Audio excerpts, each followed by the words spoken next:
जय श्री राम दोस्तों, मैं हूं अभिजीत सूर्यवंशी। दोस्तों, कलयुग के रावण में और त्रेता युग के रावण में क्या अंतर है? ऐसा प्रश्न इसलिए आवश्यक है क्योंकि एक बात बार बार ये सुनने को मिलती है कि उस रावण का अंत हो गया, उसका नाश हो गया, लेकिन इस कलयुग के जो रावण हैं उनका नाश नहीं होता, उनका अंत नहीं होता, वो दिन पर दिन तरक्की करते हैं। कारण क्या है? तो दोस्तों, बहुत सटीक कारण है, रामायण के आधार पर आपको बताता हूं। जो त्रेता युग के रावण थे, उन्होंने ब्रह्मा जी को प्रसन्न किया और वरदान लिया, शिव जी को प्रसन्न किया, उनसे वरदान लिया, और वरदान पाकर उनकी इच्छा हुई कि पूरे ब्रह्मांड में, इस पृथ्वी पर उनका शासन, उनका वर्चस्व हो। तो ऐसे स्थिति में, इस चाहत में उन्होंने ईश्वरीय शक्ति को नहीं ललकारा, तो रिजल्ट यह हुआ, पुरुषार्थ में जो किया वो चीज रावण को मिल गई।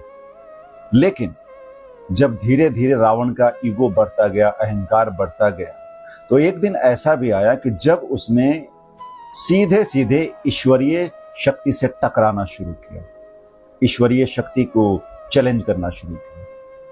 तो जैसे ही ईश्वरीय शक्ति से टकराना शुरू किया, उसका नाश हो गया। उसका ही नहीं, बल्कि उसके जैसे बुद्धि वाले जितने भी लोग उसके संपर्क में थे, सबका नाश हो गया। अब आते हैं दोस्तों कलयुग के रावण पर। तो जो कलयुग का रावण है, आप इनको देखेंगे तो ये अपने घर में बैठते हैं, निरंतर ईश्वर की आराधना करते हैं, पूजा करते हैं, तो ईश्वर का आशीर्वाद मिल जाता है।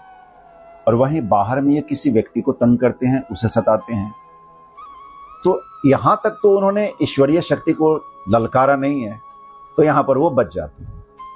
लेकिन जब वो एक व्यक्ति 2, 3, 4, 10, 20, 50 इतने सारे लोगों का नुकसान करना शुरू करता है, तो क्या है ना, इतने लोगों की एनर्जी मिलके वो ब्रह्मांड की एनर्जी बन जाती है और वो बराबर हो जाता है ईश्वरीय शक्ति का।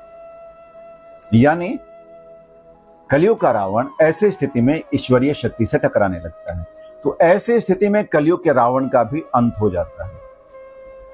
और अंत तब नहीं होता जब वो किसी 1, 2, 3 को ठगता है और ईश्वर को याद रखता है, तो ऐसी स्थिति में वो बच जाता है। तो दोस्तों, एक सटीक विश्लेषण है ना एनएलपी, लॉ ऑफ अट्रैक्शन के आधार पर। इसलिए तो कहते हैं कि आप रामायण जरूर पढ़िए अपने घर में। रामायण, रामचरितमानस या भगवत गीता आप जरूर रखिए, खुद पढ़िए, बच्चों को पढ़ाइए। फिर मिलते हैं। जय श्री राम।